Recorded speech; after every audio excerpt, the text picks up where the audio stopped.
آج کے حوالے سے جو لوگوں کے ذہنوں میں سوال آتا ہے کہ جی بھارت نے جدید ترین رافیل طیارے لے لیے تو ہمارے پاس ان سے نمٹنے کا کیا کوئی ہے نسخہ ہے؟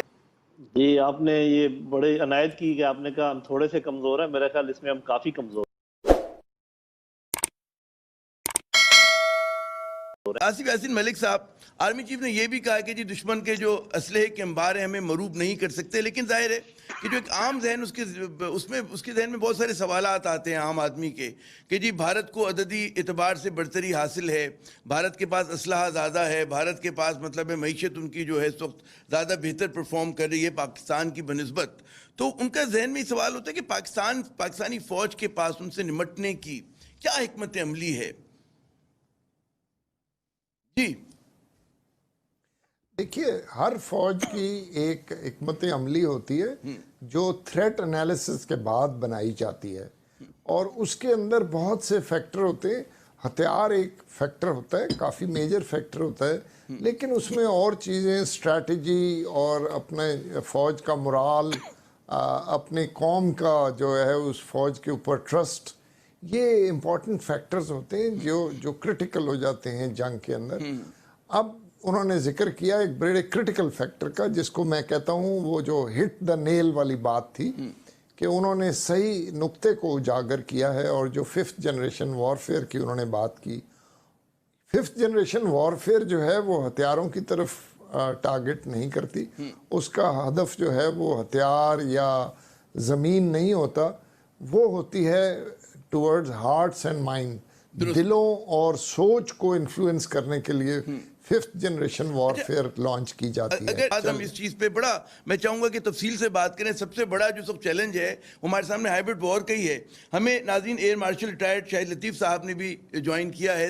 آج کے حوالے سے جو لوگوں کے ذہنوں میں سوال آتا ہے کہ جی بھارت نے جدید ترین رافیل طیارے لے لیے تو ہمارے پاس ان سے نمٹنے کا کیا کوئی ہے نسخہ ہے ہمارا جو جی ایف تھنڈر ان کا مقابلہ کر سکے گا، F-16 کر سکے گا؟ کیا آپ کس طرح سے دیکھتے ہیں؟ کیا اس سے بیلنس آف پاور جو ہے فضائیہ کی اس میں تبدیل ہو رہا ہے، تبدیل ہو گیا ہے؟ جی جس طرح ہندوستان اور ان کا میڈیا نہایت مبالغہ آرائی سے کام لیتا ہے، وہ کشمیر کے بارے میں سلسلہ ہو، پاکستان ہندوستان کے بارے میں ہو، ہماری آپس میں جو جنگیں ہیں اس کے بارے میں ہو، جس حد تک انہوں نے مبالغہ آرائی سے کام لیا وہ بالا کوٹ والے سلسلے میں، اس کو پوری دنیا نے ماننے. اب آپ یہ بتائیں کہ یہ ان کے کہنے کے مطابق رفال، جو کہ ابھی ان کو صرف ایک جہاز ملا ہے اور ابھی سے وہ بیلنس آف پاور کی تبدیلی کی نشاندہی کر رہے ہیں، ایسے ہوتا ہے کیا؟ یہ جو جہاز ہوتے ہیں یہ تو سالوں کے بعد جب آپ انٹیگریٹ کرتے ہیں اپنے سسٹم میں، پھر آپریشنلائز ہوتے ہیں، پھر آپ کے پائلٹس کی ٹریننگ ہے، پھر ان کا ایکسپیرینس ہے، پھر آپ اس کو انٹیگریٹ کر کے کہہ سکتے ہیں کہ وہ ہماری فوج کا حصہ بن گیا ہے. یہ کیسے رفال جو ہے وہ حصہ بن گیا؟ اور جہاں تک رفال کی کیپیبلٹی کا تعلق ہے، وہ 4th جنریشن جہاز ہے. یہ سارے جہاز ابھی تک جو ہیں، جس میں آپ 16 بھی لے لیں، GF-17 بھی لے لیں، 4th جنریشن جہاز ہیں. مگر ابھی جو یاسین صاحب چینل بات کر رہے تھے کہ یہ ایک حصہ ہوتا ہے ویپنز. جنگ کے سلسلے میں ویپنز تو ایک فیکٹر ہے، بہت سارے دوسرے فیکٹرز ہیں جن کا انہوں نے تھوڑا سا ذکر کیا. جب تک آپ ان ساری چیزوں کو، خاص کر آپ کی اسٹریٹجی کیا ہے، آپ نے دشمن سے لڑنے میں جو اپنی اسٹریٹجی بنا رکھی ہے وہ کیا ہے، یہ ساری چیزیں ملاتے ہیں تو پھر آپ اپنے مقابلے کا ذکر کرتے ہیں. یہ لوگوں کو گمراہ کرنے کا ایک پروپیگنڈا ہے جو ہندوستان ہمیشہ ایک لابنگ کے تھرو کرتا ہے. اچھا، مجھے اگر ایک دو جملوں میں بتا دیں، پھر مجھے وقفے پہ جانا ہے کہ آپ نے کہا جی ایف تھنڈر جو ہے وہ بھی 4th جنریشن کا طیارہ ہے، اور یہ جو فرانس انہوں نے حاصل کیا یہ بھی 4th جنریشن ہے. اس میں کون سا طیارہ بہتر ہے، یا آپ سمجھتے ہیں کہ الگ الگ کیپیبلٹیز اور ایک دوسرے کو میچ کرتے ہیں یہ طیارے؟ دیکھیں، ان میں فرق تو ہوتا ہے. ہم اپنے نوجوانوں کی ٹریننگ، ملٹری ٹریننگ سر عام یہ کہہ کے کر سکتے ہیں کہ کیونکہ ہندوستان بار بار کہہ رہا ہے کہ وہ حملہ کرے گا، تو ہم اپنے دفاع کے لیے اپنے نوجوانوں کو تیار کر رہے ہیں تاکہ یہ فوج کے ساتھ کھڑے ہو جائیں. یہ کام ہم کر سکتے ہیں. اور جو ان کا میجر گریو روز کہہ رہا ہوتا ہے کہ ہم اس کو پیسے دیے اور یہ کروایا، اور ان کے پرائم منسٹر کہتا ہے کہ ہم حملہ کریں گے، ان ساری چیزوں کو لے کر جانا چاہیے. تو میرا خیال ہے بہت کچھ ہے جو بہت کیا کچھ جا کیا سکتا ہے جا لافر سکتا کے ہے، ہاں۔ میدان میں مزید کیا جا سکتا ہے. یاسین ملک صاحب کہ بھارت کے جو جارحانہ عزائم میں کسی سے ڈھکے چھپے نہیں ہیں، اور یقیناً جیسے کہ ابھی کہا لودھی صاحب نے کہ بہت سارا مغربی ممالک میں این جی اوز کی لیول پر اور انفرادی طور پہ سینیٹرز نے، پارلیمنٹیرینز نے شور بھی مچایا، لیکن مغربی دنیا کی اگر آپ ریاستی طاقت کی بات کریں تو وہ اس معاملے پر خاموش ہے. تو یہ اس کا کیا مطلب ہے؟ اس کی خاموشی کو ہم ان کی کہتے ہیں حمایت تصور کریں، کس طرح سے دیکھیں اس کو؟ دیکھیے مغربی دنیا خاص طور پہ جو لیڈنگ ممالک ہیں مغرب کے، ان کے ہاں ایک نظام رائج ہیں جس کے اندر پبلک اوپینین جو ہے وہ نیشنل پالیسیز کو انفلوئنس کرتا ہے، جناب کیونکہ ان کے ہاں جو بھی ہے ان کے ہاں ایک جمہوری سسٹم ان پلیس ہے. یہ آرمی چیف نے پہلی مرتبہ اس کا تذکرہ نہیں کیا، اس سے پہلے بھی آپ دیکھیں متواتر جو ہماری فوج کی قیادت ہے اس پر بات کرتی رہی ہے، اور ان کے تھنک ٹینکس بھی اس پہ بات کرتے رہے ہمارے. لیکن ہمارے پھر وہی جو بات ہوتی ہے کہ ہمارے بعض جو اپنے اندر سے لوگ ہیں اس کو بڑا یہ کہتے ہیں نا رد کرتے ہیں، مذاق اڑا کے رد کرتے ہیں کہ جی یہ بھی کوئی بطور اس کے ایکسکیوز. تو پہلے تو یہ بتائیے کہ ایک عام پاکستانی کیا سمجھے 5th جنریشن وار، ظاہر ہے کچھ لوگ سمجھتے بھی ہیں اس کی تعریف، ذرا آپ ان کو بیان کریں ہمارے ناظرین کے لیے کہ کس طرح سے لڑی جا رہی ہے، اس کے مقاصد کیا ہیں. یاسین ملک صاحب، وہ کیا کہا جاتا ہے کہ جی آج کل کی جنگ میں جو ہے ٹینک اور فضائی طیارے جو ہیں وہ بعد میں جنگ پہ جاتے ہیں، فوجی بعد میں جاتے ہیں، جیسے ابھی کہہ رہے تھے کہ پہلے خیال اور الفاظ جا رہے ہوتے ہیں. تو اس معاملے پہ کچھ ہماری جو لڑنے کی صلاحیت ہے، مطلب ہے اس ہائیبرڈ وار کو اور 5th جنریشن وار کو ہم کتنا تیار ہیں، ہمارا جو ویکسٹ لنک ہے وہ کیا آپ کو نظر آ رہا ہے کہ جہاں پر آپ کو لگتا ہے کہ ہمیں اپنا گیم بہت زیادہ امپروو کرنے کی ضرورت ہے، بہت زیادہ ہم مطلب وہاں پہ کمزور پڑتے دکھائی دے رہے ہیں اس معاملے کے اندر؟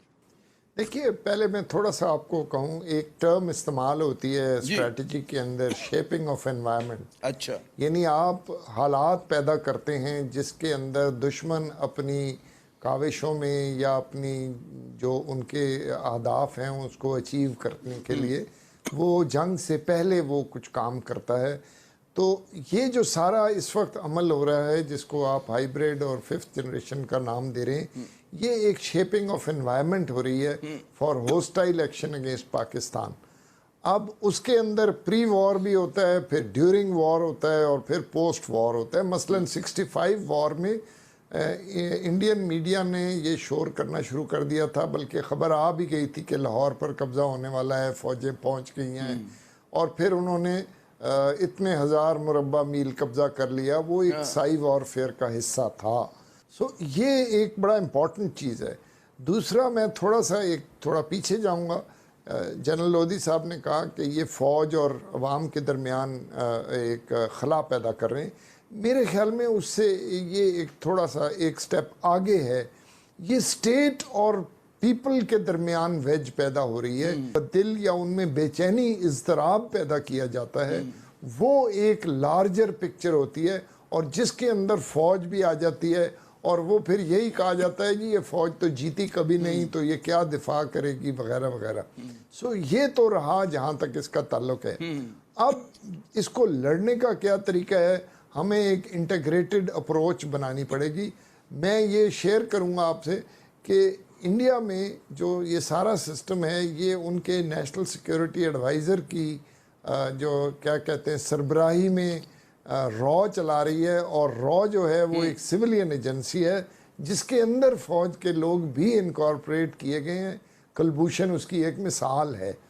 لہٰذا بالکل لودھی صاحب نے صحیح کہا، ہمیں ایک انٹیگریٹڈ فیڈرل کنٹرولڈ ایک ادارہ بنانا پڑے گا جو اس سارے کو فوکس کے ساتھ کام کرے. آپ ہندوستان کو دیکھیں کہ ایک پروپیگنڈا کے ذریعے اس نے یہ دنیا کو اپنے ساتھ ملا لیا اور دنیا کو یہ ماننے پر مجبور کر دیا کہ پاکستان دہشت گردی کرواتا ہے اور نام پاکستان کا بدنام ہے.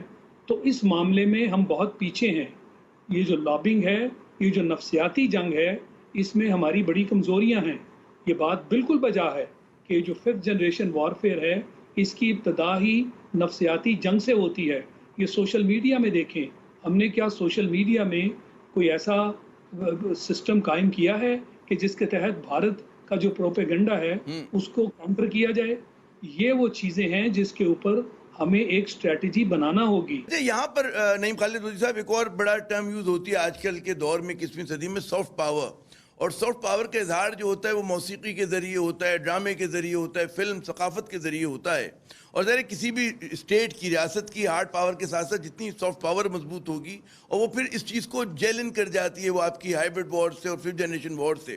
تو کیا اسے ہم پاکستان اس معاملے میں بھی ذرا سا کمزور ہے, اس کو بھی مضبوط کرنے کی ضرورت ہے کہ ہم اپنا جو ہے کلچرل, جس طرح ایک بھارت نے اپنے کلچر کو ایکسپورٹ کیا اور ایک کہتے ہیں نا ڈارک انڈیا کو شائننگ انڈیا بنا کر پیش کیا, ایک بالکل کہتے ہیں نا جھوٹ, تو پاکستان کو بھی ضرورت ہے کہ اپنا کم از کم اپنا سیاہ جو ہمارا صحیح امیج ہے وہ ہم دنیا کے سامنے پیش کر سکیں. جی آپ نے یہ بڑے عنایت کی کہ آپ نے کہا ہم تھوڑے سے کمزور ہیں. میرا خیال اس میں ہم کافی کمزور ہیں. اور اس کا بہترین دیکھیں, جب آپ اپنی ثقافت کو پیش کرتے ہیں تو اگر آپ اس کے اوپر ملمہ سازی نہ کریں اور کسی کی نقل بازی نہ کریں, مثال کے طور پہ آپ ویسٹرنائز ہونے کی کوشش اگر کریں یا کسی اور کی نقل اتاریں, بالی ووڈ کی نقل اتاریں, پھر تو آپ ناکام ہو جائیں.